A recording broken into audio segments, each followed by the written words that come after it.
नमस्कार दोस्तों, good morning everyone. Welcome to Defence Study Zone. मैं आपका दोस्त विक्रम सिंह। तो दोस्तों शुरुआत करते हैं आज के इस सेशन की। आज का सेशन आप सभी के लिए बहुत ही महत्वपूर्ण होने वाला है।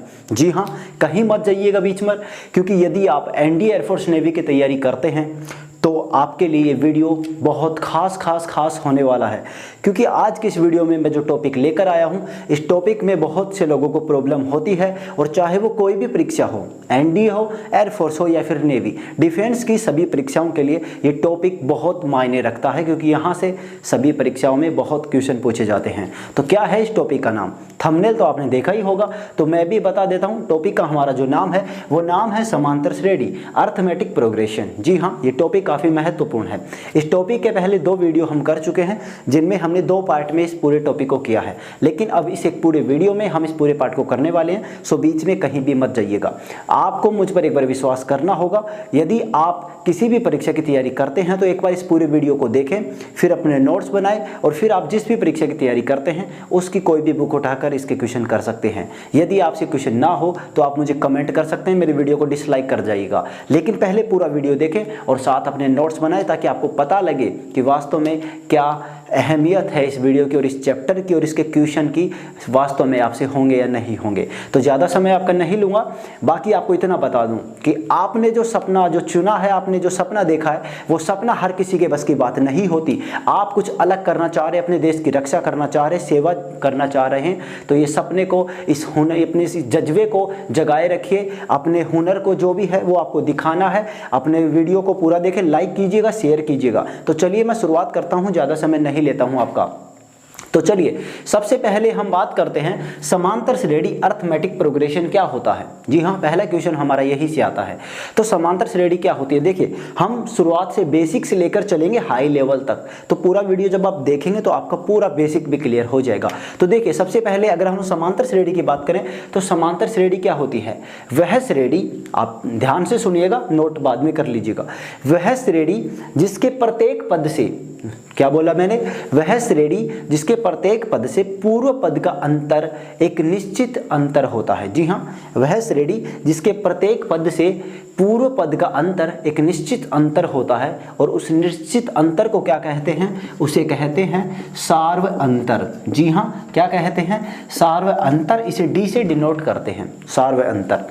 डेफिनेशन एक बार वापस रिपीट कर रहा हूं। वह श्रेणी जिसके प्रत्येक पद से पूर्व पद का अंतर एक निश्चित अंतर होता है, और उस निश्चित अंतर को सार्व अंतर डी कहते हैं, तथा उस श्रेणी को समांतर श्रेणी कहते हैं। चलिए बेसिक फॉर्मेट की अगर हम बात करेंगे किस प्रकार की होती है, देखिए जैसे हमने वो द्विघात समीकरण चैप्टर पढ़ा तो उसकी हमने बेसिक फॉर्मेट लिया था। क्या लिया था? ax² + bx + c = 0 के प्रकार की सभी समीकरण द्विघात समीकरण कहलाती हैं, लेकिन वहां पर ≠ 0 नहीं होना चाहिए।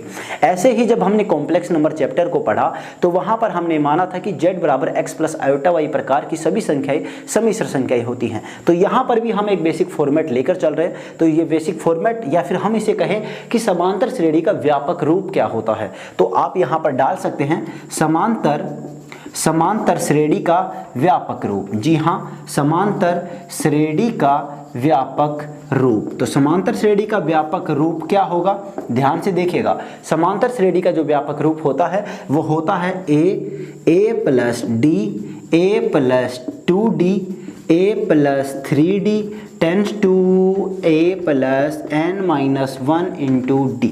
जी हाँ, ध्यान से देखिए, समांतर श्रेणी का जो व्यापक रूप होता है, या हम बेसिक फॉर्मेट जिसे कह सकते हैं, वो होता है a + d, a + 2d, a + 3d tends to, ये आगे चलता जाएगा, और इसका लास्ट पद है a + n-1 × d। तो ये समांतर श्रेणी कैसे है, हम इसे कैसे सिद्ध कर सकते हैं? चलिए एक बार वापस थोड़ा सा पीछे चलेंगे। पीछे कहाँ? हाँ, अभी हमने बात की थी डेफिनेशन की। तो क्या थी इसकी परिभाषा हमारी थी कि समांतर श्रेणी वह श्रेणी जिसके प्रत्येक पद से पूर्व पद का अंतर एक निश्चित अंतर होता है। अगर हम कहें यहाँ पर कि a2 - a1, a2 - a1, a3 - a2, a4 - a3, अगर हमारे ये तीनों संख्याएं और ऐसे ही हमारी कितनी भी हम निकालें वो सभी समान आते हैं तो ये समांतर श्रेणी होगी, वरना नहीं होगी। तो चलिए चेक चेक कर लेते हैं। हमारा A2 क्या है, A2 है A plus D minus A। तो यहाँ पर क्या निकल कर आता है, A से A कैंसिल हो गया, हमारा बच गया यहाँ पर D बच गया। ऐसे ही हम A3 माइनस A2 करते हैं तो ये A plus 2D minus A minus D, तो यहाँ पर हमारे पास जो निकल कर आता है वो होता है D। ऐसे ही जब हम A4 माइनस A3 निकालते हैं तो इसमें भी हमें D ही प्राप्त होता है। तो आपको क्या समझ में आता है, यहाँ से आपको समझ में आता है कि ये है एक समांतर श्रेणी का सही फॉर्मेट है, व्यापक रूप है। तो इसे ध्यान रखिएगा, समांतर श्रेणी का व्यापक रूप क्या होता है और इसकी डेफिनेशन क्या होती है। आपको ये चेक कर लेना एक बार जरूरी है कि ये समांतर श्रेणी है या नहीं है दोस्तों। तो एक बार आप इसे जल्दी से नोट कर लीजिए, ज़्यादा मैंने कुछ नहीं लिखा है, बस सिंपल सा। सबसे पहले समांतर श्रेणी अर्थमेटिक प्रोग्रेशन जिसे इंग्लिश में कहते हैं, इसकी परिभाषा क्या होती है। इसकी परिभाषा होती है वह श्रेणी जिसके प्रत्येक पद से पूर्व पद का अंतर एक निश्चित संख्या होती है, उसे समांतर श्रेणी कहते हैं। और उस निश्चित अंतर को हम सार्व अंतर D कहते हैं। तो यहाँ पर हमने इसका व्यापक रूप लिखा और ये हमने इसे प्रूव कर दिया कि समांतर श्रेणी है या नहीं है। तो आप इसका स्क्रीनशॉट ले सकते हैं, वीडियो को लाइक कर दीजिए और साथ ही मुझे कमेंट कर दीजिए ताकि आपको हमारा हौसला बढ़ता रहे और हम आपको बेहतर से बेहतर कंटेंट यहाँ पर अवेलेबल करवाते रहें। तो चलिए अब बात करते हैं नेक्स्ट हमारे इसके अगले पार्ट की। आप वीडियो को थोड़ा ध्यान से देखें, आपके आसपास जो भी मतलब अट्रैक्ट दूसरी ओर आपको अट्रैक्ट कर रहा है उन चीज़ों को दूर करें और आप एक जगह साइड में बैठकर अपना फोकस इस चीज़ पर बनाए रखें ताकि आपका ध्यान कहीं ना भटके। चलिए अब मैं आपको कुछ फॉर्मूले लिखवाने वाला हूं। वैसे तो आपको बता दूं कि जो समांतर श्रेणी हमारा जो चैप्टर है, ये चैप्टर आपने 9th क्लास में पढ़ा होगा, 10th में भी कुछ पार्ट इसका छोटा मोटा होता है, बाकी 11th में पूरा चैप्टर चलता है। तो हम वहां पर भी आपने पढ़ा है और आई होप कि आपको याद भी होगा। अगर आपने पहले कोचिंग की है तो आपको शायद जरूर ही होगा, लेकिन अब मैं वापस वो रिपीट कर रहा हूँ। कुछ फॉर्मूले हैं, बहुत ही आसान है, लेकिन ध्यान रखिएगा जो आसान चीज़ें होती हैं वो बहुत बार टिपिकल बनकर सामने भी आती हैं, उन्हीं से हार्ड प्रॉब्लम्स बनती हैं जुड़ कर। तो इन चीज़ों को इतना आसान मत समझना और ना ही इनको हल्के में आपको लेना है। तो चलिए फोकस रखिए बिल्कुल सामने। तो मैं फॉर्मूले लिखवाता हूँ, नोट करते रहिएगा और याद करते रहिएगा। सबसे पहला अगर हम बात करें समांतर श्रेणी का nवां पद, जी हाँ, समांतर श्रेणी का व्यापक रूप आपको हमेशा ध्यान में रखना है। क्या होता है, A होता है A plus D, A plus 2D, A plus 3D और ये tends to A plus n minus 1 into D, ये समांतर श्रेणी का व्यापक रूप होता है। मैंने ऊपर लिख दिया है। अब हम बात करेंगे कि समांतर श्रेणी का nवां पद क्या होता है। जी हाँ, इस समांतर श्रेणी का nवां पद क्या होगा, तो मैंने यहाँ पर लिखा nवां पद। तो AP का nवां पद है हमारा, ध्यान रखिएगा। समांतर श्रेणी का nवां पद होता है Tn बराबर, हम इसे Tn से डिनोट करते हैं, Tn बराबर A plus n minus 1 into D। जी हाँ, हमारी समांतर श्रेणी का जो व्यापक रूप समांतर श्रेणी का nवां पद हम कैसे ज्ञात कर सकते हैं। देखिए क्वेश्चन कैसे बनेगा। मान लीजिए आपको उसने कोई समांतर श्रेणी दे दी और उसने कहा कि समांतर श्रेणी का 10वां पद ज्ञात कीजिए, 1000वां पद ज्ञात कीजिए, 50वां पद, कोई भी आपसे वो पूछ सकता है। तो वो पद आप कैसे ज्ञात करेंगे, वो पद आप इसी तरीके से इस फॉर्मूले से ज्ञात करेंगे। यहाँ पर आपको n यानी कौन सा पद, n की जगह पद की संख्या, तो आपको यहाँ पर 50वां पद तो 50 लिखेंगे, 100वां पद तो 100 लिखेंगे। तो यहाँ पर Tn बराबर A क्या है हमारा, इस समांतर श्रेणी का प्रथम पद है। जी हाँ, प्रथम पद A हमारा प्रथम पद हो गया। n माइनस 1, जो n आप यहाँ पर लिख रहे हैं वो n यहाँ पर लिखेंगे, माइनस 1 इंटू D। D है हमारा सार्व अंतर, जो आप यहाँ पर A2 माइनस A1 और A3 माइनस A2 से आप निकाल सकते हैं। तो ये फॉर्मूला आपको समझ में आ गया होगा, समांतर श्रेणी का nवां पद कैसे ज्ञात किया जाता है। अब यहाँ पर एक छोटा सा पॉइंट और मैं इसी के साथ ऐड कर रहा हूँ, और ये पॉइंट है हमारा, यदि अंतिम पद L हो तब। जी हाँ, आपको वहां पे कह दिया जाए कि इसका अंतिम पद ज्ञात कीजिए, ठीक है। तो आप कैसे करेंगे, यदि यहां पर आप लिख लीजिएगा, यदि अंतिम पद लास्ट टर्म L हो तो, यदि अंतिम पद L होता है तब हम क्या करेंगे, ज्यादा कुछ नहीं करना, मैं एक साथ चीजों को लिखवा रहा हूं ताकि आपको बिल्कुल आसान लगे और ज्यादा आपको प्रॉब्लम ना हो। तो यहां पर हमारा L बराबर भी यही होता है, A plus n minus 1 into D। तो दोस्तों जल्दी से इस फॉर्मूले को नोट कर लीजिए, समांतर श्रेणी का nवां पद कैसे ज्ञात किया जाता है। मैं इस पर आपको एक छोटा सा आसान सा क्वेश्चन भी करवाने वाला हूं, तो जल्दी आप इसे नोट कर लीजिए। समांतर श्रेणी का nवां पद कैसे ज्ञात करेंगे, Tn बराबर A plus n minus 1 into D। यदि अंतिम पद l होता है तो l बराबर a plus n minus 1 into D होता है। स्क्रीनशॉट ले ले और बेहतर होगा सबसे ज़्यादा आप लोगों के लिए कि आप इस वीडियो को डाउनलोड कर ले, ताकि आपका इंटरनेट जो है वो ज़्यादा आपका वेस्ट ना जाए, ज़्यादा खराब ना हो, ताकि आप एक बार डाउनलोड करने के बाद 3-4 बार इस वीडियो को देख सके और आराम से अपने नोट्स बना सके, समझ सके। तो चलिए अब मैं आपको यहाँ पर एक छोटा सा एग्जाम्पल इसका करवा देता हूँ, तो एग्जाम्पल को समझिएगा ज़रा। देखिए मान लीजिए मैंने यहाँ पर सिंपल सा लिखा 2, 4, 6, 8 और यहाँ पर ये इन्फिनेटिव तक हमारा जा रहा है।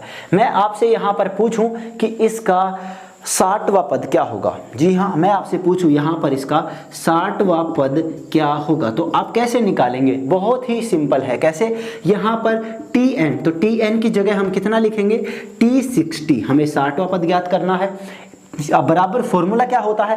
a plus N minus 1 into D. तो a का मान कितना है? प्रथम पद हो गया 2 प्लस एन माइनस 1, 60 माइनस 1 हो गया, इंटू डी। डी का मान a2 minus a1, 4 minus 2, 2, 6 minus 4, 2, 8 minus 6, 2। तो हमारे डी का मान कितना आ गया दोस्तों? ये हो गया 2। अब आप इसे आसानी से सोल्व कर सकते हैं। ये हमारा होगा 2 प्लस 59 इंटू 2 होगा। जी हाँ, 2 इंटू 59 इंटू 2 होगा। तो 59 इंटू 2 कितने होते हैं? ये हो गए हमारे 118 और 118 प्लस 2 हो गए हमारे 120। जी हाँ, कितने हो गए? 120। तो आप इसे आसानी से ज्ञात कर सकते हैं। इस प्रकार से आपसे वो कोई भी क्वेश्चन पूछ सकता है। आगे बढ़कर ये क्वेश्चन बहुत ही टिपिकल होंगे। एग्जाम में आपसे इतना आसान क्वेश्चन नहीं पूछेगा, लेकिन मैंने बोला कि मैं आपको बेसिक से लेकर हाई लेवल तक ले जाने वाला हूं। सो वीडियो को मतलब देखते रहिए, लाइक करते रहिए। तो चलिए इसे नोट कर लीजिए, स्क्रीनशॉट ले लीजिए। चलिए अब बात करते हैं नेक्स्ट फॉर्मूले की। अगला जो हमारा जो फॉर्मूला है वो भी बहुत ही आसान है। तो चलिए यही हमारा व्यापक रूप है। नेक्स्ट फॉर्मूला नोट कीजिए। फॉर्मूले में डाल दीजिए 2 नंबर, समांतर श्रेणी के n पदों का योगफल। जी हाँ, आपसे काफी बार क्वेश्चन पूछा जाता है कि समांतर श्रेणी के 50 पदों का योगफल ज्ञात कीजिए। समांतर श्रेणी के 80 पदों का योगफल, 1000 पदों का योगफल, कितने भी वो आपसे पूछे कोई फर्क नहीं पड़ेगा। फॉर्मूला सिंपल है, बिल्कुल आसान है। क्या है आपको याद है तो जल्दी से बता दीजिए। समांतर, मैं यहाँ पर शॉर्ट में लिख रहा हूँ, एपी के n पदों का योगफल, एपी के n पदों का योगफल। जी हाँ, एपी के n पदों का योगफल हम कैसे ज्ञात कर सकते हैं? बिल्कुल आसान फॉर्मूला है। इसे डिनोट करते हैं SN से। n क्या है हमारा? वही सिंपल Tn में हमने n माना था कि हमें कौन सा पद ज्ञात करना है। यहाँ पर हम लेकर चलेंगे कि हम यहाँ पर कितने पदों का योगफल ज्ञात करने वाले हैं। तो समांतर श्रेणी के कितने पदों का योगफल? तो SN बराबर होता है n/2 into 2a plus n minus 1 into d. जी हाँ, समांतर श्रेणी के n पदों का योगफल का फॉर्मूला जो होता है वो होता है Sn बराबर n/2। n/2 क्या है? n है हमारे पदों की संख्या के कितने पदों का योगफल? n/2 इंटू 2a, a क्या है? प्रथम पद, प्लस n माइनस 1, वही सिंपल प्रोसेस, इंटू डी। तो ये हमारा सिंपल फॉर्मूला हो गया। यहीं पर वही स्टेप अगर हम वापस चेक करें कि यदि अंतिम पद l हो तो, यदि अंतिम पद l हो तो, अंतिम पद l हो तो, ये आप इसको भूलिएगा मत ना, इसको इतना हल्के में लीजिएगा, क्योंकि ये वाली जो लाइन है बड़ी डेंजरस है, क्योंकि ये बहुत बार फंसा देती है आपको। ऐसे ऐसे क्वेश्चन में मिल जाती है जहां पर आपको ये बहुत मदद भी करेगी और बहुत कंफ्यूज भी करने वाली है। सो इस लाइन को ध्यान में रखिएगा। तो ये फॉर्मूला हमारा कैसे कन्वर्ट होगा? देखिए बिल्कुल आसान है। Sn बराबर n/2 into a plus l हमारा हो जाएगा। जी हाँ, अब आप सोचेंगे ये इतना बड़ा दिख रहा है, ये इतना छोटा दिख रहा है, कैसे? बिल्कुल आसान है। एक्सप्लेनेशन फुल में देने वाला हूं। कैसे? यहां पर इस फॉर्मूले को एक बार थोड़ा गौर से देखिए। क्या है? 2a plus n minus 1 into D, और यहां पर n/2 की जगह n/2 है, केवल a प्लस l है। तो यहां पर देखिए जरा, हम 2a को क्या लिख सकते हैं? a प्लस a, और आगे का पार्ट सेम है। अभी हमने जो पिछला फॉर्मूला पढ़ा था वहां पर n पदों का, समांतर श्रेणी का nवां पद, तो यदि वहां पर l होता है तो क्या होता है? l बराबर a plus n minus 1 into D. तो हमारा फॉर्मूला वही बन रहा है, a plus n minus 1 into D, उसकी जगह हमने l को पुट किया है केवल। तो समांतर श्रेणी के n पदों का योगफल का आपका सूत्र क्या होता है, एस एन बराबर N by two into two A plus N minus one into D. यदि अंतिम पद एल होता है तो एस एन बराबर N by two into A plus L होता है। तो आप इसे नोट कर सकते हैं। इसका एग्जाम्पल मैं आपको नहीं करवाऊंगा, क्योंकि यदि एग्जाम्पल मैं सभी के करवाऊंगा तो हमारा वीडियो काफी लंबा हो जाएगा और आपको काफी बोरिंग लगेगा। तो ये छोटे छोटे एग्जाम्पल आपको हो जाएंगे आसानी से। मैं जो टॉपिक है ज़्यादा इंपॉर्टेंस है, मैं उनके एग्जाम्पल आपको करवाने वाला हूँ। बाकी आपको इस वीडियो के बाद में हमारे जो टेलीग्राम चैनल है, टेलीग्राम चैनल का लिंक मैंने नीचे दे रखा है, वहाँ से आप उसे ज्वाइन कर सकते हैं। साथ ही आप मेरे साथ डिस्कस करने के लिए, कोई भी क्वेश्चन आंसर डिस्कस करने के लिए या अदर कोई भी डिस्कशन करने के लिए मेरा स्पेशल ग्रुप है नीचे, डिस्कस विद विक्रम सिंह के नाम से। आप उसे ज्वाइन करके मेरे साथ कोई भी डिस्कशन कर सकते हैं, कोई भी क्वेश्चन आंसर पूछ सकते हैं वहां पर। और साथ ही आप हमारे डिफेंस स्टडी जोन ग्रुप को भी ज्वाइन करें, व्हाट्सएप वाले को, ताकि वहां पर हम जो भी आपसे नोट्स शेयर करें, जो भी हम PDF डालते हैं वो आपको मिले और आप प्रिपरेशन करते रहें। तो टेलीग्राम चैनल को भी ज्वाइन कर लीजिएगा, वहां पर मैं इसकी प्रैक्टिस सेट आपको डाल दूंगा। तो चलिए एक बार इसे नोट कर लीजिए, समांतर श्रेणी के n पदों का योगफल। फिर हम बात करते हैं हमारे नेक्स्ट फॉर्मूले की। तो चलिए आपने इसको नोट कर लिया होगा। अब हम बात करते हैं हमारे नेक्स्ट टॉपिक की। तो चलिए जल्दी से मैं इसे मिटा देता हूं, फिर हम बात करते हैं नेक्स्ट इसमें तीसरे पॉइंट की। तो आपको यदि वीडियो अच्छा लग रहा है तो वीडियो को लाइक कीजिएगा, अपने दोस्तों के साथ और अपने व्हाट्सएप पर, फेसबुक पर सभी जगह शेयर कर दीजिए, ताकि हर किसी को पता लगे कि यहाँ पर भी क्लास लग रही है। चलिए तीसरा पॉइंट नोट कीजिए यहाँ पर। अब देखिए हमने पहले पॉइंट में बात की कि समांतर श्रेणी का nवां पद कैसे ज्ञात किया जाता है। दूसरे में बात की हमने कि समांतर श्रेणी के n पदों का योगफल हम कैसे ज्ञात कर सकते हैं। अब तीसरा पॉइंट, यदि आपको समांतर श्रेणी के 3 पद दे दिए जाए, जी हाँ मैं क्या कह रहा हूं, यदि यहां पर यदि A, B और C 3 पद AP में हो, तो किसमें, समांतर श्रेणी में हो, तो इनके बीच क्या संबंध होगा, हमें वो फाइंड आउट करना है। बिल्कुल आसान है। तो ABC 3 समांतर श्रेणी के पद होते हैं, तो इनके बीच जो संबंध होता है वो होता है 2B बराबर A प्लस C।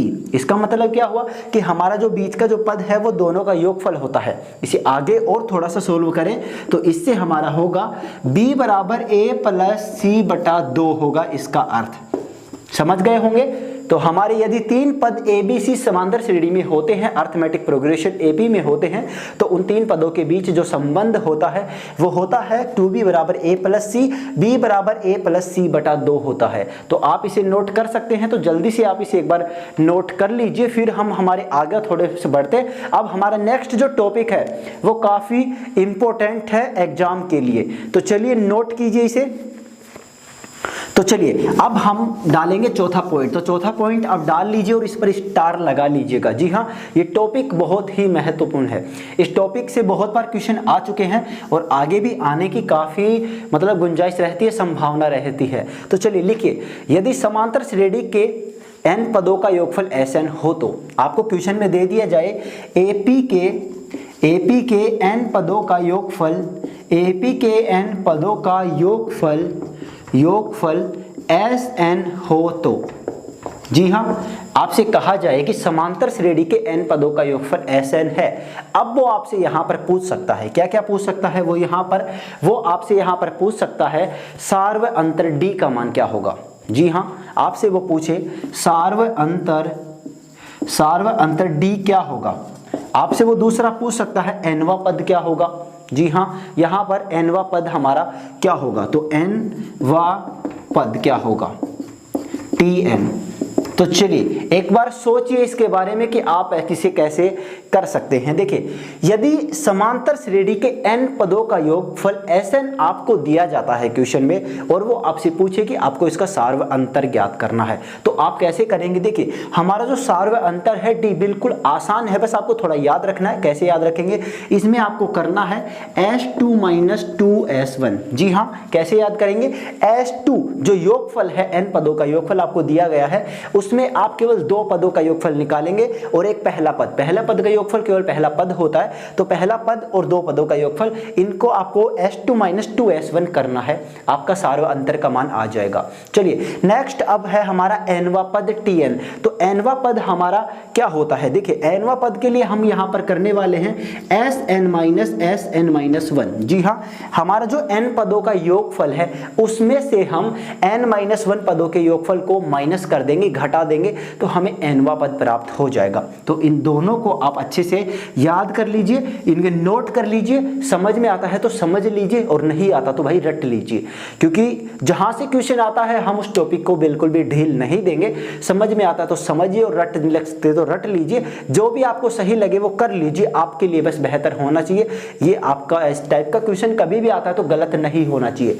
तो चलिए जल्दी से इस पॉइंट को आप नोट कीजिए, फिर मैं इसके ऊपर आपको एक छोटा सा क्वेश्चन करवा देता हूं ताकि आपको पता लगे कि इस पर किस टाइप के क्वेश्चन बनते हैं। तो यहां पर जल्दी से स्क्रीनशॉट ले लीजिए, एक अच्छा सा स्क्रीनशॉट ले सकते हैं आप, बाकी आप वीडियो को डाउनलोड तो कर ही लेंगे। तो चलिए अब मैं आपको इस टॉपिक पर एक छोटा सा क्वेश्चन करवाता हूं कि इस पर किस प्रकार के क्वेश्चन हमारे बनते हैं। वीडियो को लाइक कीजिएगा, शेयर जरूर कर दीजिएगा। अब क्वेश्चन आप नोट कीजिए अपनी नोटबुक के अंदर और सोल्व करके मुझे इसका आंसर भी आपको कमेंट करना है। एपी के n पदों का योगफल लिख लीजिएगा मेरे साथ साथ। एपी के n पदों का योगफल, एपी के n पदों का योगफल कितना है हमारे पास, ये है 1/3 n² + 2n हो, तो हमें सार्व अंतर d और nवां पद ज्ञात करना है। जी हाँ, सार्व अंतर d और हमें nवां पद ज्ञात करना है। तो d कैसे ज्ञात करेंगे आप, d हम ज्ञात करेंगे S2 - 2S1 और nवां पद ज्ञात करेंगे यहाँ पर होगा हमारा Sn - Sn-1। तो दोनों मैंने आप सभी के सामने लिख दिए। तरीका कैसे है, कैसे आपको निकालना है, क्वेश्चन किस प्रकार से पूछा जाता है, तो इसको जल्दी से नोट कीजिए क्वेश्चन को, और इसका आंसर मुझे जितने व्यूज आते हैं उतने इसके कमेंट बॉक्स में इसके कमेंट मिलने चाहिए, इसके आंसर कमेंट बॉक्स में आने चाहिए, क्योंकि आपको आपकी वास्तविकता, आपकी असलियत पता लगना चाहिए, क्योंकि आप किस लेवल पर है, आपको समझ में आ रहा है नहीं आ रहा, हमें भी पता लगना चाहिए। आप इसको एंजॉय कर रहे हैं या फिर टाइम पास कर रहे हैं या फिर इसको वास्तव में समझ रहे हैं, सीरियस लेके चल रहे हैं, वो हमें पता लगना जरूरी है। तो चलिए जल्दी से इसे नोट कर लीजिए, फिर मैं बात करता हूं हमारे नेक्स्ट टॉपिक की। बिल्कुल आसान है, छोटा सा है। तो चलिए नोट आपने कर लिया होगा। अब आप जो हेडिंग डालेंगे, हमारा 5वां पॉइंट है समांतर श्रेणी के अनंत पदों का योगफल। जी हां, अब हमारा जो टॉपिक है वो लिख लीजिए, समांतर श्रेणी के अनंत पदों का योगफल 5वां पॉइंट है हमारा। एपी के अनंत पदों का योगफल, अनंत पदों का योगफल क्या होगा, सोच के देखिए एक बार। बिल्कुल आसान है, याद करने की जरूरत भी आपको नहीं होगी, वास्तविकता में बता रहा हूं। चलिए यदि हम देखिए यहां पर बात करें कि समांतर श्रेणी के अनंत पदों का योगफल अगर हम बात करें, तो समांतर श्रेणी के अनंत पदों के योगफल दो होते हैं। दो क्या होते हैं, पहला हमारा होगा माइनस इन्फिनिटिव, समांतर श्रेणी के अनंत पदों का योगफल माइनस अनंत होगा, दूसरा होगा प्लस अनंत होगा। लेकिन ये कब होंगे, ये एक कंडीशन इन पे अप्लाई होगी तभी, यदि हमारा जो सार्व अंतर है d का मान यदि 0 से छोटा होता है, नेगेटिव होता है, तो हमारा इसका मान क्या आएगा, नेगेटिव आएगा। समांतर श्रेणी के अनंत पदों का योगफल माइनस आएगा।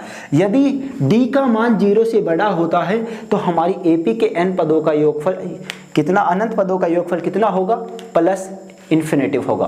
तो इसे जल्दी से नोट कर लीजिए, ये कोई ज़्यादा महत्वपूर्ण नहीं है, ना आपके एग्जाम में इसमें पूछा जाएगा। फिर हम शुरू कर रहे हैं हमारा समांतर माध्य अर्थमेटिक मीन जो होता है उसके बारे में अब हम बात करेंगे, क्योंकि वो काफ़ी महत्वपूर्ण है, काफ़ी इंटरेस्टिंग है और एग्जाम में यहाँ से जरूर पूछा जाता है क्वेश्चन। तो जल्दी से इसे नोट कीजिए, स्क्रीनशॉट इसका ले लीजिए, फिर शुरू करते हैं समांतर माध्य। बने रहिएगा, कहीं मत जाइएगा मेरे साथ, अपने नोट्स जरूर बनाते रहे और अपने साथियों को भी बताएं कि डिफेंस स्टडी जोन पर मैथमेटिक्स का कोर्स चल रहा है, वहां पर आप वीडियो देख सकते हैं, बिल्कुल फ्री है। अधिकतर जो कोर्स होते हैं वो आपको खरीदने पड़ते हैं, लेकिन हम आपको यहाँ पर बिल्कुल फ्री अवेलेबल करवा रहे हैं सभी वीडियो। हमने पहले भी बहुत वीडियो डाल चुके हैं, तो वो वीडियो अगर आपने नहीं देखे तो जाकर चैनल पर उन वीडियो को भी देखिएगा। तो चलिए जल्दी नोट कीजिए, फिर करते हैं शुरुआत।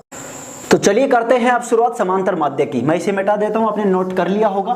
तो चलिए अब देखते हैं समांतर माध्य को, कहीं मत जाइएगा, इसे भी मिटा देता हूं, इसकी अब हमें ज़्यादा ज़रूरत नहीं पड़ेगी, लेकिन आपके दिमाग में होना चाहिए कि समांतर श्रेणी का जो हमारा व्यापक पद होता है वो क्या होता है। मिस्टेक कर दी तो गुजरा देख लिया, नहीं देख रहे बोल रहे सब तेरा तरह में पढ़ा था यार, पढ़ाना होना है बॉस। क्यों यार तेरे एक स्पीड तो थोड़ी बहुत 1% ही कम होना है, और एक मैं इस हिसाब से कर देख के पढ़ा रही हूँ। छोड़ो देखना पड़ जो कैमरा तनिया कौन बेरो कैमरा तो पहले तेरे दे कौन देख के दे रहे हैं तनिया आई तो कौन बेरो आई तो कौन से कमी तारी। अरे के कमी यार, लेकिन फिलहाल अब चुप रहे, फिलहाल चुप रहे, टाइम वेस्ट हो रहा है बात तो खागो। तो चलिए अब शुरुआत करते हैं समांतर माध्य के बारे में। जी हाँ, कहीं मत जाइएगा, बने रहिए मेरे साथ। सबसे पहले बात करते हैं समांतर माध्य, तो हेडिंग डाल दीजिए आप यहाँ पर, क्या डालेंगे, समांतर माध्य। समांतर माध्य इसे अर्थमेटिक मीन कहते हैं, एएम कहते हैं। जी हाँ, इंग्लिश में अर्थमेटिक मीन कहते हैं। बहुत ही महत्वपूर्ण टॉपिक है, कहीं इधर उधर मत हो जाइएगा, क्योंकि इधर उधर हुए और पूरे चैप्टर की वाट लग जाएगी। देखिए समांतर माध्य, सबसे पहली बात आती है कि समांतर माध्य क्या होता है। समांतर माध्य बिल्कुल सिंपल सी डेफिनेशन है। समांतर माध्य किसी भी समांतर श्रेणी के प्रथम व अंतिम पदों के बीच के सभी पदों को समांतर माध्य कहते हैं। जी हाँ, जैसे हमने समांतर श्रेणी की डेफिनेशन दी कि वह श्रेणी जिसके प्रत्येक पद से पूर्व पद का अंतर एक समांतर श्रेणी कहलाती है, मतलब अंतर समांतर श्रेणी कहलाती है। उसी प्रकार से समांतर माध्य क्या होगा, किसी भी समांतर श्रेणी के प्रथम व अंतिम पदों के बीच के सभी पदों को समांतर माध्य कहते हैं। बिल्कुल आसान है, नोट कर लीजिएगा बाद में आराम से। अब हम यहाँ पर जो मेन मुद्दा है हमारा, समांतर माध्य हम कैसे ज्ञात कर सकते हैं, दो पद हो तो कैसे करेंगे, ज्यादा हो तो कैसे करेंगे, और समांतर माध्य प्रविष्ट कैसे करेंगे। ये तीन मुद्दे हमारे पास इसमें चलते हैं। तो पहला मुद्दा शुरू करते हैं। यदि हमारे पास दो पद हो तो, यदि ए व बी का, सीधा कहूं तो आपसे मैं, ए व बी का समांतर माध्य, ए व बी का समांतर माध्य क्या होगा, अर्थमेटिक मीन क्या होगा, एएम क्या होगा, कैसे आप इसे निकाल सकते हैं। तो देखिए, यदि आपके पास ए और बी दो पद समांतर श्रेणी में है तो इनका समांतर माध्य बिल्कुल आसान है। कैसे निकालेंगे आप इसको, इनका समांतर माध्य होगा ए प्लस बी बटा 2। जी हाँ, ए प्लस बी बटा 2 इनका समांतर माध्य होगा। बिल्कुल आसान है, कोई बड़ी कठिन चीज नहीं है, तो इसे जल्दी से नोट कीजिए। फिर हम बात करते हैं हमारे नेक्स्ट, इसका जो सेकंड जो पॉइंट है उसकी। तो चलिए जल्दी कर लीजिए, आपने नोट इसे कर लिया होगा और कोई कठिन चीज नहीं है। अब यहीं पे मैं इसका थोड़ा सा लेवल अगर बढ़ाऊं, दूसरे पॉइंट की हम बात करें तो दूसरा पॉइंट जो है हमारा कि यहाँ पर आपको दे दिया जाए, मान ली कोई भी एक पूरी समांतर श्रेणी आपसे दे दी जाए। जैसे मैंने आपसे कहा कि A1 A2 A3 tends to infinity तक जाती हुई AN, ये एक समांतर श्रेणी है। आपको इस समांतर श्रेणी का समांतर माध्य अर्थमेटिक मीन ज्ञात करना है। कैसे ज्ञात करेंगे आप, बिल्कुल आसान है। देखिए, मैंने आपको बताया कि किसी भी समांतर श्रेणी के प्रथम व अंतिम पदों के बीच के सभी पदों को समांतर माध्य कहते हैं। दो पद होते हैं तो a प्लस बी बटा 2। यदि ज्यादा पद होते हैं या पूरी समांतर श्रेणी होती है तो बिल्कुल आसान आपके सामने प्रोसेस है। आपको करना है A1 plus A2 plus A3 plus सभी को जोड़ देना है। आपको पूरी समांतर श्रेणी का योगफल ज्ञात कीजिए, n पदों का योगफल। उसके बाद में इसमें कुल कितने पद हैं उतने का आपको इसमें भाग दे देना है। ये होगा इस पूरी का समांतर माध्य। जी हाँ, बिल्कुल सा आसान है। जितने उस समांतर श्रेणी में पद हैं पहले उनको आप जोड़ दीजिए, ऐड कर दीजिए, और फिर जितने उसमें कुल पदों की संख्या है उसका एक भाग लगा दीजिए, तो आपके सामने समांतर माध्य निकल कर आ जाएगा। तो इस प्रकार से आप निकाल सकते हैं। देखिए, मैं आपको एक एग्जांपल भी देता हूं छोटा सा। यहाँ पर मैं आपसे कहूँ, पहला एग्जांपल अगर मैं आपसे कहूँ यहाँ पर कि 10 और 20 का समांतर माध्य क्या होगा, पहले जो हमने पहले इसका पॉइंट किया है उस पॉइंट पर 10 और 20 का, तो 10 प्लस 20 बटा 2 हो गया, सिंपल। अगर मैं आपसे कहूँ 1 2 3 4 लेकर 50 तक है और इसका समांतर माध्य, तो सिंपल है 1 plus 2 plus 3 plus 4 plus 5 plus 10 2 plus plus आपको 50 तक करना है, और आपको 50 तक उसको ऐड करना है और उसमें 50 का भाग दे देना है। इस प्रकार से आप उसे कर लेंगे। इसी तरह से आप इनका निकाल सकते हैं किसी भी क्वेश्चन का। तो चलिए अब हम बात करते हैं नेक्स्ट तीसरे पॉइंट की। देखिए, दूसरा पॉइंट हमारा हो चुका है। तीसरा जो अब हमारा जो पॉइंट है वो कुछ अलग है, लेकिन सबसे महत्वपूर्ण भी वही है। सच में आपको बता रहा हूँ, बहुत महत्वपूर्ण है। इस पॉइंट से क्वेश्चन कैसे बनेगा वो भी समझने की कोशिश कीजिएगा। तो देखिए, अब मैं आपको कहूँ कि समांतर माध्य प्रविष्ट करना, अगर हमें समांतर माध्य निकालने होते हैं तो हम आसानी से निकाल सकते हैं, मैंने आपको फॉर्मूला तरीका बता दिया है। लेकिन आपसे कहा जाए कि आप समांतर माध्य एंटर कीजिए, जी हाँ, किसी भी समांतर श्रेणी में समांतर माध्यों को आपको घुसाना है, उसके अंदर एंटर करवाना है, तो कैसे करवा सकते हैं, कितने करवा सकते हैं, किस तरीके से करवा सकते हैं, सब कुछ। तो चलिए यहाँ पर आप लिखे समांतर माध्यों को प्रविष्ट करना, हेडिंग लिख दीजिए समांतर माध्य प्रविष्ट करना। जी हाँ, समांतर माध्य प्रविष्ट करना सिंपल सा है। देखिए मेरी बात समझने की कोशिश कीजिए, ये हमारा तीसरा पॉइंट है। मैं आपसे कहूँ, मैं मान लीजिए मैंने आपसे कहा कि ए और बी दो हमारे पास पद हैं और आपको इनके बीच में n समांतर माध्य प्रविष्ट कराने हैं। जी हाँ, ये हमारा हो गया ए और ये हो गया हमारा बी, ये दो हमारे पद हैं, इनके बीच में आपको n समांतर माध्य प्रविष्ट करवाना है। तो मैंने प्रविष्ट कराया यहाँ पर, हमारा पहला समांतर माध्य A1, दूसरा A2, तीसरा A3, चौथा A4 और इसी प्रकार से हमने AN समांतर माध्य इनमें प्रविष्ट करवा दिए हमारे A और B दोनों पदों के बीच में। यही तो होती है समांतर माध्य, प्रथम व अंतिम पदों के बीच के सभी पदों को समांतर माध्य कहते हैं। डेफिनेशन भी यही थी और इसी प्रकार से हमने इन्हें प्रविष्ट करवा दिया। लेकिन अब क्वेश्चन कैसे बनेगा यहाँ पर, उसे समझने की कोशिश कीजिए। ये एक समांतर श्रेणी है, अर्थमेटिक प्रोग्रेशन है, एक एपी है। तो यहाँ से इसे कैसे सोल्व कर सकते हैं।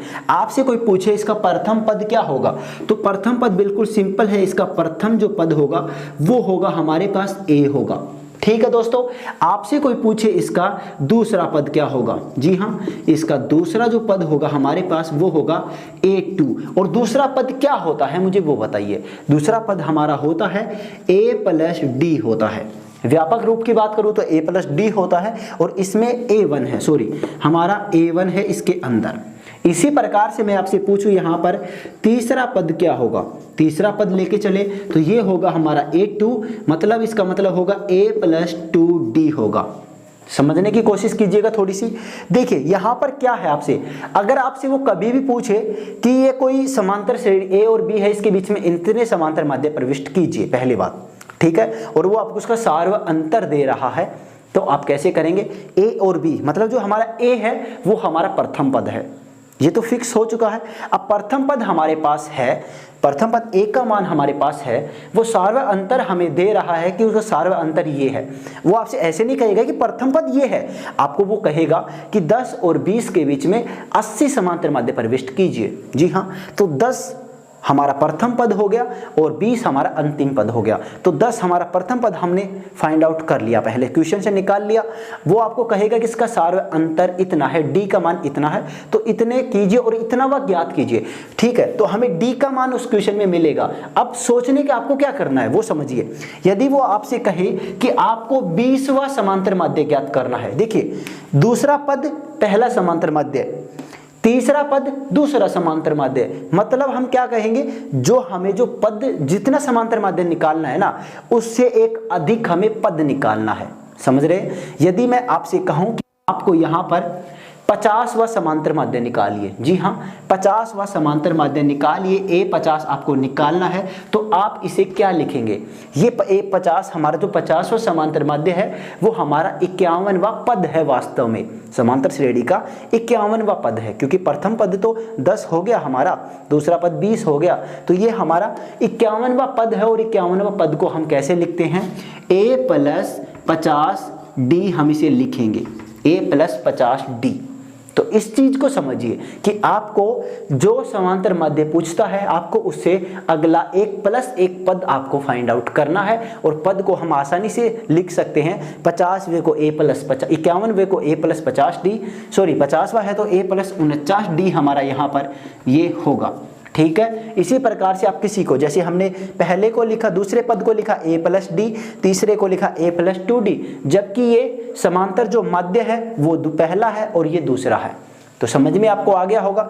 यहाँ से मैं आपको एक फॉर्मूला निकाल कर देने वाला हूँ, लेकिन आप एक बार इसे नोट कर लीजिए ताकि आपको ज़्यादा इसमें कुछ भी कन्फ्यूजन ना हो दोस्तों। तो चलिए आप इसे एक बार नोट कीजिए, फिर मैं इसे इरेज करूँगा, यहाँ से साफ करूँगा और आपको जो फॉर्मूला हमारा बन रहा है वो बताऊँगा।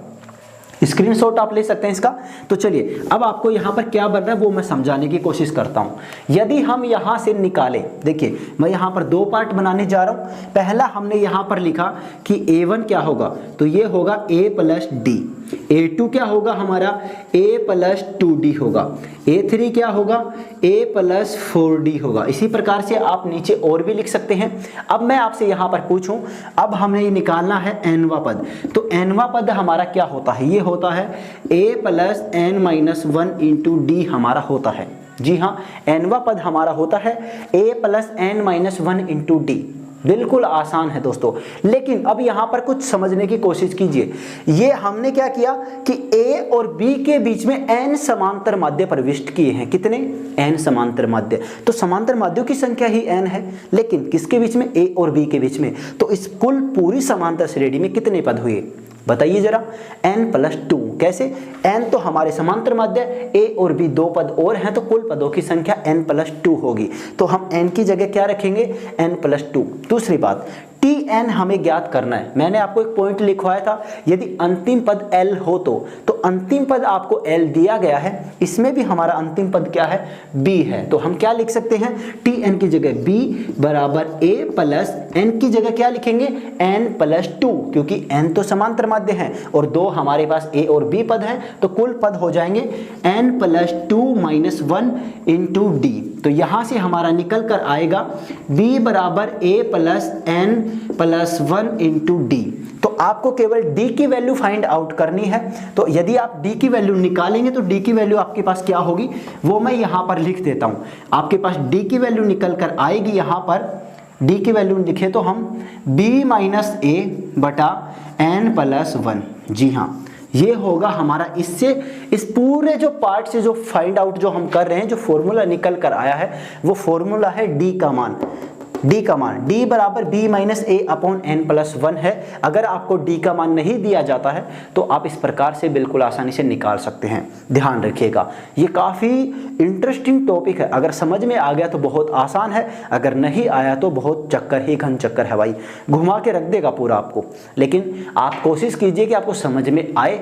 मेरे साथ रोजाना वीडियो देखिएगा। मैं जब भी वीडियो डालता हूँ तो वीडियो को आप देखें, डाउनलोड करें, पूरा वीडियो देखें, लाइक करें, अपने दोस्तों के साथ शेयर भी करें उसे, ताकि हमें भी अच्छा सपोर्ट लगे और हमें भी अच्छा कंफर्टेबल फील हो कि हम आपके लिए अच्छा काम कर रहे हैं और आप हमें सपोर्ट कर रहे हैं। तो चलिए आप इसे नोट कर लीजिए कि आप डी का मान कैसे निकाल सकते हैं, समांतर माध्य प्रविष्ट कैसे कर सकते हैं। जल्दी से इसे नोट कर लीजिए। फिर हम बात करते हैं हमारे नेक्स्ट टॉपिक की। छोटा सा टॉपिक है हमारा, तो जल्दी से आप इसे नोट कर लीजिए और अपने सपनों को, अपने आप को कभी झुकने मत दीजिएगा, उन्हें टूटने मत दीजिएगा। क्योंकि यदि आप मेहनत नहीं करेंगे तब आपके सपने टूटते हैं, यदि आप मेहनत करते हैं तो आपके सपने कभी भी नहीं टूट सकते। मैं विश्वास दिलाता हूँ आपको। और बहुत जल्द मैं आप लोगों के लिए और भी मैटर लेकर आ रहा हूँ। बहुत जल्द आप लोगों के लिए जीके की क्लास भी शुरू की जा रही है, फिजिक्स की भी जल्दी ही करेंगे। थोड़ा टाइम लग सकता है फिजिक्स में, क्योंकि अभी लॉकडाउन की वजह से हमारे जो फैकल्टीज है वो स्टूडियो पर नहीं आ पा रहे। तो चलिए जल्दी से इसे नोट कर लीजिए और पॉइंट लिख दीजिए। ए तथा बी के मध्य n समांतर माध्यों का योगफल। जी हाँ, ए तथा बी के मध्य n समांतर माध्यों का योगफल कैसे हम ज्ञात कर सकते हैं। तो यहाँ पर आप हमारा जो 4 नंबर जो पॉइंट है, इसके अंदर समांतर माध्य के अंदर 4 नंबर जो पॉइंट है वो डाल दीजिए। पॉइंट क्या है हमारा? ए तथा बी के मध्य n समांतर माध्यों का योगफल हम कैसे निकाल सकते हैं। तो यहाँ पर लिखिए आप ए तथा बी के मध्य n समांतर माध्यों का योगफल। n समांतर माध्यों का योगफल आप कैसे ज्ञात कर सकते हैं? बहुत ही आसान है, एक सिंपल सा फॉर्मूला है। तो क्या फॉर्मूला है? हमारे a तथा b के मध्य n समांतर माध्यों का जो योगफल है वो होगा हमारा बिल्कुल आसान n/2 into a plus b। जी हाँ, n/2 into a plus b होगा इसका एक सिंपल सा फॉर्मूला। तो जल्दी से इसे नोट कर लीजिए। समांतर माध्य में तीसरा पॉइंट है हमारा क्या चौथा पॉइंट है, ए तथा बी के मध्य एन समांतर माध्यों का योगफल। काफी बार क्वेश्चन को हार्ड बनाने के लिए और उसमें एक्स्ट्रा एलिमेंट ऐड करने के लिए इस टाइप के उसमें क्वेश्चन और ऐड कर दिए जाते हैं एक एक क्वेश्चन में, उसे और भी हार्ड बनाने के लिए। तो आप इसे नोट कर लीजिए। फिर हम बात करते हैं हमारे अगले टॉपिक की कि समांतर श्रेणी में संख्याएं कैसे मानी जाती हैं और कैसे हम मानेंगे। 3 संख्याएं कैसे मानेंगे, 4 कैसे मानेंगे, 5 कैसे मानेंगे, सारी बातें करेंगे अभी मेरे साथ। तो जल्दी से इसे नोट कीजिए और इसका स्क्रीनशॉट ले लीजिए। तो चलिए, आपने इसे नोट कर लिया होगा। अब हम बात करते हैं समांतर श्रेणी में संख्याएं मानना। चलिए जल्दी से हेडिंग डाल दीजिए कि समांतर श्रेणी में संख्याएं कैसे मानते हैं। तो अब मैं भी डाल देता हूं हेडिंग, समांतर श्रेणी में संख्याएं मानना। समांतर श्रेणी में संख्याएं मानना। और ये भी बात करेंगे कि इसमें किस प्रकार के क्वेश्चन हमसे पूछे जाते हैं अधिकतर। देखिए, अब यहाँ पर हमारे पास 3 कंडीशन है।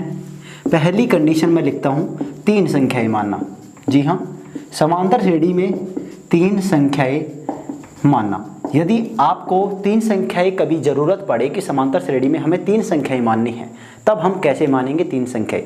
तो देखिए बिल्कुल सिंपल है। कैसे आप यहाँ पर मानेंगे, पहली संख्या होगी a माइनस डी, दूसरी हमारी होगी a और तीसरी होगी a प्लस डी। हम ये संख्याएं क्यों मानते हैं? अगर हम इन्हें जोड़ते हैं तो हमें ये आसानी से सोल्व हो जाती हैं। d से d कैंसिल हो जाता है, a वाला पोर्शन बच जाता है। जब इनटू करते हैं तब भी ये आसानी से हम इसे कर पाएंगे। चलिए, 3 संख्याएं माननी हो तो a minus D, a plus D हम यहाँ पर मानेंगे। दूसरी अगर मैं लिखूँ यहाँ पर 4 संख्याएं मानना। जी हाँ, 4 संख्याएं मानना। तो यदि आपको कभी 4 संख्याओं की ज़रूरत पड़े, माननी पड़े, तो आप 4 संख्याएं क्या क्या यहाँ पर मानने वाले हैं। तो बिल्कुल लिखिए यहाँ पर, पहली संख्या होगी a माइनस 3d, दूसरी a माइनस डी, तीसरी होगी a प्लस डी और चौथी होगी a प्लस 3d। जी हाँ, हमारे देखिए 4 संख्या क्या होंगी, a minus 3d, a minus D, a plus D, a plus 3d। यदि आपको मेरी स्पीड ज़्यादा लगे या कम लगे तो आप मुझे कमेंट करके बता सकते हैं, ताकि मैं उसमें आगे भी सुधार कर सकता हूं। जी हाँ बिल्कुल, आप मुझे कमेंट करते रहिएगा। ये दोनों आप नोट कर लीजिए, फिर मैं आपसे तीसरा पॉइंट नोट करवाता हूँ। 3 संख्याएं यदि हमें ज़रूरत पड़ती है मानने की समांतर श्रेणी में, अर्थमेटिक प्रोग्रेशन AP में, तो कौन सी मानेंगे, a minus D, a plus D. और इसी प्रकार से अगर हमें 4 संख्याएं माननी हो तो 4 संख्याएं हम मानेंगे यहाँ पर a minus 3d, a minus D, a plus D और a प्लस 3d। तो इन्हें नोट कर लीजिए। एक इसका छोटा सा स्क्रीनशॉट आप ले लीजिए। मैं ऊपर वाली को मिटा के यहाँ पर लिख रहा हूँ। यदि हमें समांतर श्रेणी में 5 संख्याएं माननी हो तो, जी हाँ, तीसरा पॉइंट आप यहाँ पर लिख दीजिए, 5 संख्याएं मानना। तो लिखेंगे यहाँ पर 5 संख्याएं मानना। कि हमें 5 संख्याएं माननी हो तो हम कौन कौन सी संख्याओं को 5 संख्याओं में शामिल करेंगे। बिल्कुल आसान है। कौन कौन सी होंगी? पहली होगी हमारी a minus 2d, a minus 2d, दूसरी होगी a माइनस डी, तीसरी a, चौथी a प्लस डी और पांचवी a प्लस 2d। इन संख्याओं को अच्छे से ध्यान रखिएगा, आपको कंफ्यूज नहीं होना है। यदि आपको 3 संख्याएं माननी होती हैं तो पहली होगी a माइनस डी, दूसरी होगी हमारी a, तीसरी होगी a प्लस डी। ओके, अगर आपको 4 संख्याएं माननी होती हैं तो 4 संख्याओं में आप a minus 3d, a minus D, a plus D, a plus 3d। यदि आपको 5 संख्याएं माननी हो तो a minus 2d, a minus D, a plus D और a प्लस 2d आप मानेंगे। ये हमने बताया कि आप कैसे संख्याएं मान सकते हैं। अब हम बात करेंगे कि संख्याएं हमें कब जरूरत पड़ेगी मानने की और इन पर किस प्रकार का क्वेश्चन हमारा बनता है या बन सकता है। तो आप एक बार इसका स्क्रीनशॉट ले लें, इसे भी नोट कर लें, इस तीसरे पॉइंट को। फिर मैं आपको यहाँ पर एक छोटा सा, एक प्यारा सा क्वेश्चन करवा देता हूँ। तो देखिए, अब बात करें अगर हम क्वेश्चन की, तो हमारा जो क्वेश्चन है वो किस प्रकार का होगा। आप क्वेश्चन को साथ में नोट भी करें और मुझे क्वेश्चन का आंसर भी कमेंट करके जरूर बताएं, ताकि हमें पता भी लगे कि आप पढ़ रहे हैं या नहीं पढ़ रहे। देखिए, क्वेश्चन है हमारा, समांतर श्रेणी की 3 संख्याएं ज्ञात कीजिए जिनका योगफल 21 तथा गुणनफल 231 है। जी हाँ, आपको AP की 3 संख्याएं ज्ञात करनी है।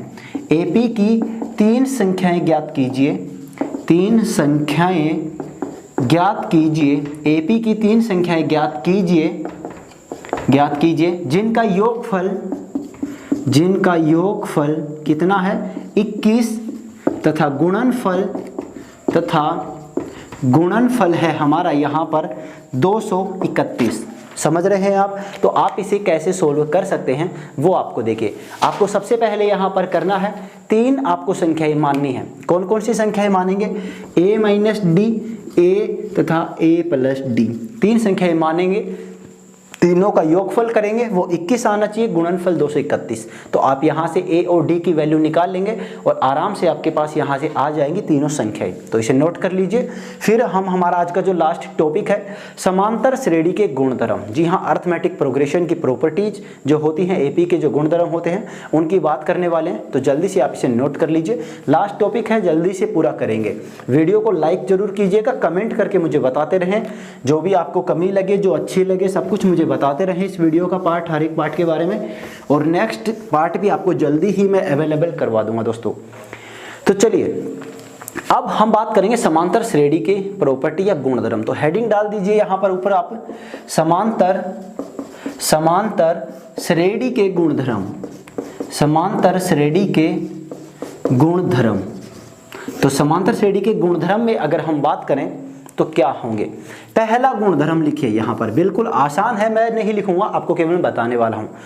किसी भी समांतर श्रेणी में, जी हाँ ध्यान से सुनिएगा, बिल्कुल आपको अच्छे से समझ में आनी चाहिए। किसी भी समांतर श्रेणी में एक निश्चित संख्या जोड़ी जाए या घटाई जाए, जी हाँ, किसी भी समांतर श्रेणी में एक निश्चित संख्या जोड़ी जाए या घटाई जाए तो हमें उसी सार्वअंतर की समांतर श्रेणी प्राप्त होती है। उसमें कोई परिवर्तन नहीं होगा, सार्वअंतर की हमें समांतर श्रेणी मिलेगी। पहला पॉइंट आपको समझ में आ गया होगा। अब बात करते हैं दूसरे पॉइंट की। अब दूसरे पॉइंट से हमारे जो आगे के जो पॉइंट है वो कुछ सिमिलर है लेकिन बहुत इंपॉर्टेंट है। यहाँ से हमेशा क्वेश्चन बनकर आता है, मैं आपको विश्वास दिला रहा हूँ। और आपको जिस भी बुक में प्रैक्टिस करते हैं, आपको कंफर्म बता दूं, उस बुक में आपको यहाँ से बहुत क्वेश्चन देखने को मिलेंगे। तो चलिए दूसरी आप प्रॉपर्टीज यहाँ पर नोट कीजिए। दूसरी हमारी जो प्रॉपर्टी है, यदि समांतर श्रेणी का पीवा पद क्यू हो तथा क्यूवा पद पी हो, तो मैं शॉर्ट में लिखूंगा, आप पूरा लिखिएगा।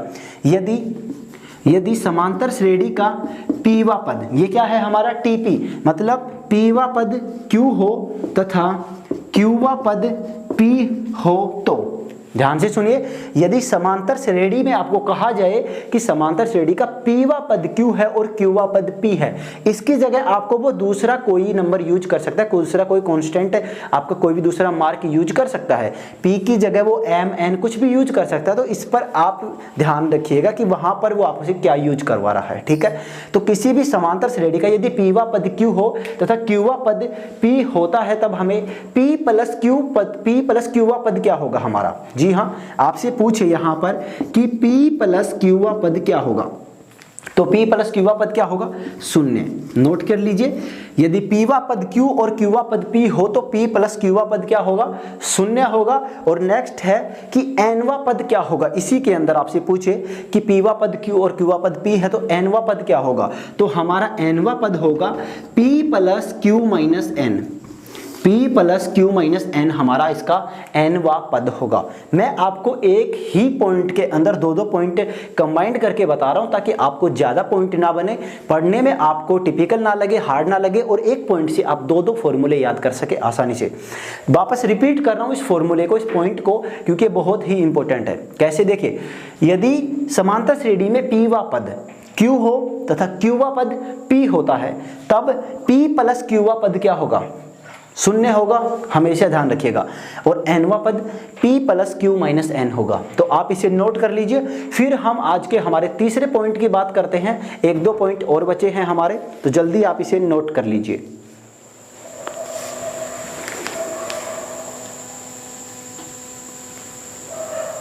तो चलिए, आपने इसको नोट कर लिया होगा। अब हम बात करते हैं हमारे तीसरे पॉइंट की। तो ये हमारे 2 पॉइंट हो चुके हैं। अब तीसरा पॉइंट जो है हमारा, वो तीसरा पॉइंट भी इसी की तरह है लेकिन कुछ थोड़ा सा अलग है, तो ध्यान रखिएगा।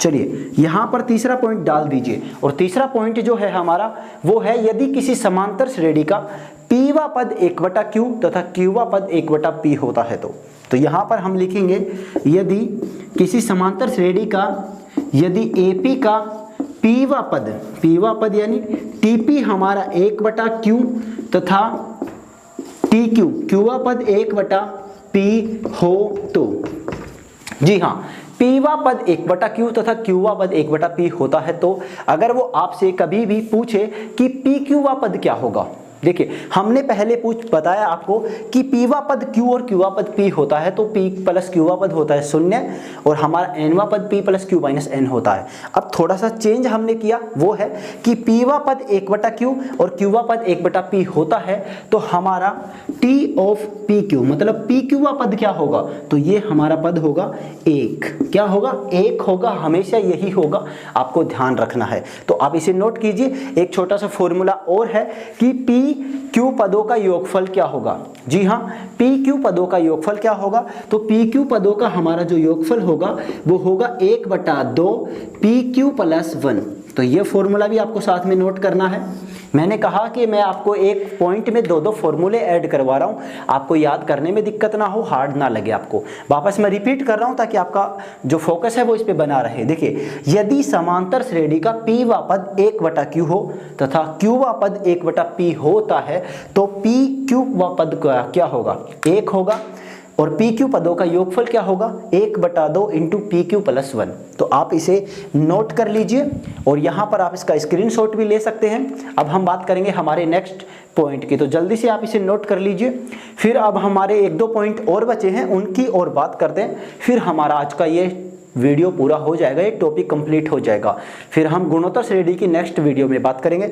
जल्दी नोट कीजिए, फिर मैं इसे साफ कर देता हूँ।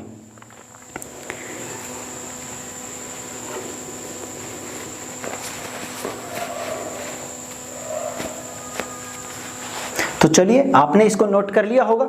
अब हम बात करते हैं हमारे चौथे पॉइंट की। तो देखिए, अब मैं बात करता हूं हमारे चौथा पॉइंट क्या है आज का, वो भी काफ़ी इंटरेस्टिंग है। तो मैं यहाँ पर 4 नंबर ऐड कर रहा हूँ। 1, 2, 3 हमारे पॉइंट हो चुके हैं, अब 4 नंबर पॉइंट है। चौथा हमारा पॉइंट है कि आपको वो पी क्यू पद देने की बजाय आपको उनका योगफल देता है। ठीक है, तो योगफल में सिंपल है, यदि समांतर श्रेणी के P पदों का योगफल, ध्यान रखिएगा, S ऑफ P, हमने SN लिखा तो N पदों का योगफल और P लिखा है तो P पदों का योगफल। यदि P पदों का योगफल Q तथा Q पदों का योगफल P हो तो, मैं इधर इसको थोड़ा लिख देता हूं ताकि आपको सही से दिखाई दे। तो P पदों का योगफल Q तथा Q पदों का योगफल P हो तो, जी हाँ, आपसे वो क्वेश्चन में पूछेगा कि समांतर श्रेणी के P पदों का योगफल Q है तथा Q पदों का योगफल P है तो P प्लस Q पदों का योगफल क्या होगा। क्या पूछेगा, P प्लस Q पदों का योगफल क्या होगा। तो आप क्या बताएंगे, बिल्कुल simple, minus P plus Q। तो नोट कर लीजिए इसको, समांतर श्रेणी के P प्लस Q पदों का योगफल होगा माइनस P प्लस Q। ठीक है दोस्तों, P प्लस Q पदों का योगफल माइनस P प्लस Q, बिल्कुल आसान है, इसे नोट कर लीजिए। और अब यहाँ पर इसी में मैं एक छोटा सा 5वां पॉइंट और ऐड कर रहा हूँ। इसमें 5वां पॉइंट जो है वो इसी से थोड़ा सा सिमिलर है। वो पॉइंट सिमिलर कैसे है, यदि आपको कहा जाए कि समांतर श्रेणी के P पदों का योगफल Q तथा Q पदों का योगफल P हो, लेकिन वो आपसे बोले कि S ऑफ P बराबर S ऑफ Q होता है। मतलब यहाँ पर यदि सिंपल वही सेम बात है कि S ऑफ P बराबर Q and S of Q बराबर P, बट लेकिन S ऑफ P बराबर S ऑफ Q होता है तो, कि P पदों का योगफल Q पदों के योगफल के बराबर होता है, तब हमारे P प्लस Q पदों का योगफल क्या होगा। बिल्कुल सिंपल है, क्या होगा यहाँ पर, S of P plus Q बराबर हमारा हो जाएगा 0 दोस्तों। जी हाँ, कितना हो जाएगा, 0। और आज का हमारा ये वीडियो हो चुका है पूरा। वापस मैं एक बार आपको इस पॉइंट को, इन दोनों पॉइंटों को रिपीट करता हूँ तो थोड़ा फोकस वापस कीजिएगा। यदि समांतर श्रेणी के P पदों का योगफल Q हो तथा Q पदों का योगफल P होता है तो P प्लस Q पदों का योगफल क्या होगा। ये क्वेश्चन इसी तरीके से पूछे जाते हैं और सेम टू सेम एयरफोर्स में पूछे जा चुके हैं। मैंने आपको शुरुआत में बताया था कि समांतर श्रेणी, गुणोत्तर श्रेणी तथा हरात्मक श्रेणी, इस पूरे चैप्टर का काफ़ी अच्छा बजट होता है सभी एग्जाम्स में। एनडीए में 5+ क्वेश्चन आते हैं, एयरफोर्स नेवी में एक क्वेश्चन फिक्स होता है। ये एक क्वेश्चन आपके लिए बहुत मायने रखता है, आपके सिलेक्शन के लिए बहुत ज़्यादा मायने रखता है, तो इसको भूलिएगा मत। p प्लस क्यू पदों का योगफल होगा माइनस p प्लस क्यू।